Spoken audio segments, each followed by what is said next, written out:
Good morning. Thank you for joining me for another 5 good minutes with the Word. I'm Barry Bryson, and we're continuing our study of the book of Malachi today by opening the text to chapter 2, verse 17, which ought to be chapter 3, verse 1, but for some reason was not designated that way. But anyway, we want to start there. Before we do, though, I do want to mention some things that I failed to mention yesterday when we talked about the section on divorce. And I failed to mention, and I had it in my notes to mention and just neglected, that in the book of Nehemiah, chapter 13, and also in the book of Ezra, chapter 9, this problem of marrying foreign wives was going on from the very beginning, and divorcing the wives of their youth for the foreign wives and the idolatrous wives. And in the passage from Nehemiah chapter 13, God through Nehemiah specifically warns them about Solomon's example and how Solomon's downfall spiritually happened because of all the wives, the idolatrous wives that he married and he indulged.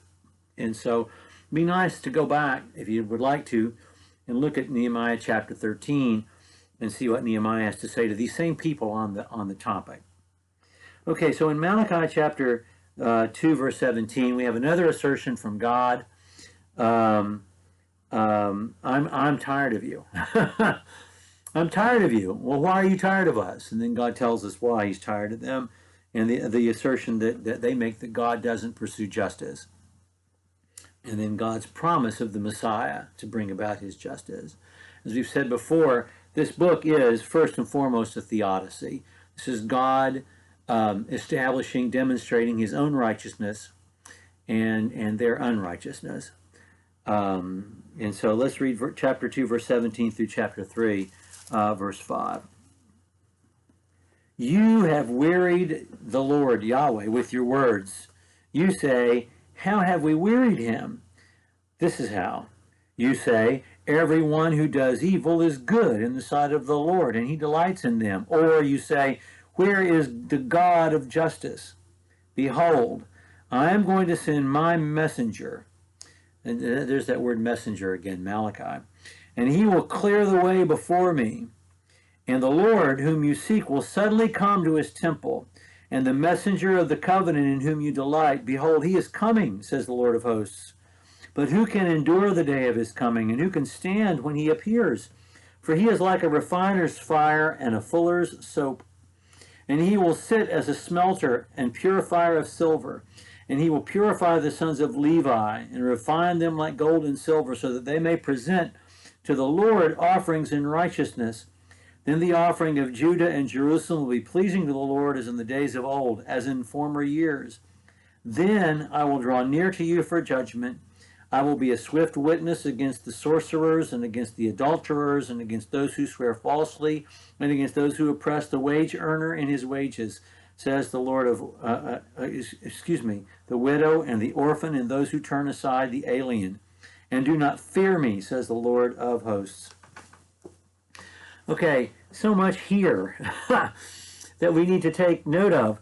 In the first place, when we talk about the foreign wives and the issue with foreign wives, that passage began by saying we're all from the same Father.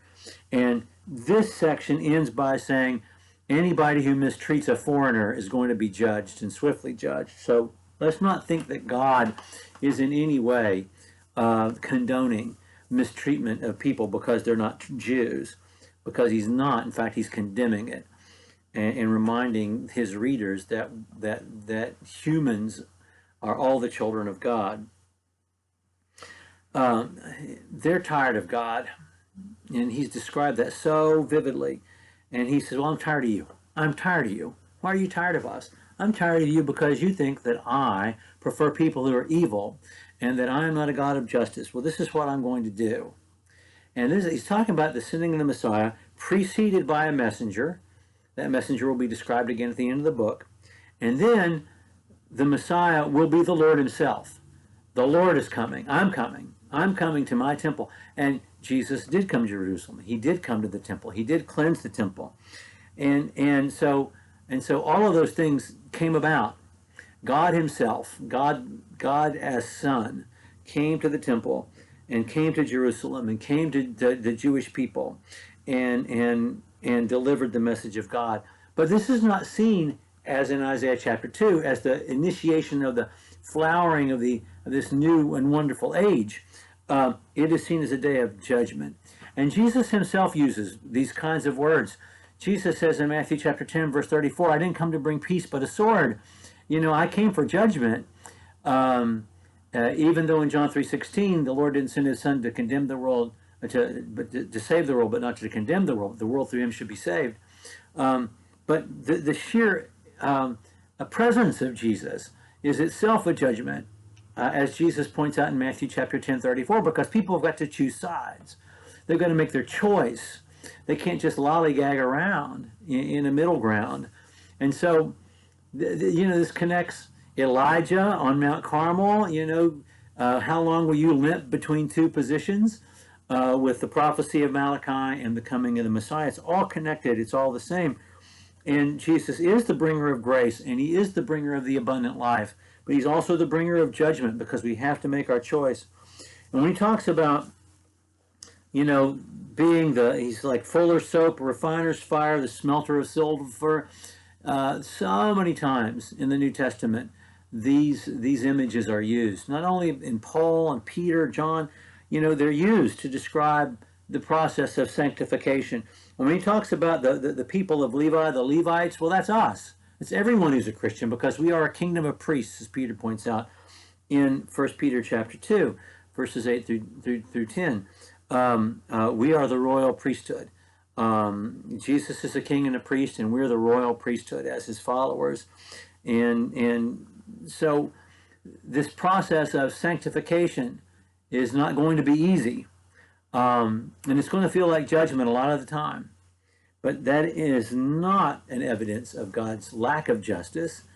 It's an evidence of his justice and of his love and of his salvation that he's giving to us. And that's the message that we get in chapter 2, verse 17 through chapter 3, verse 5.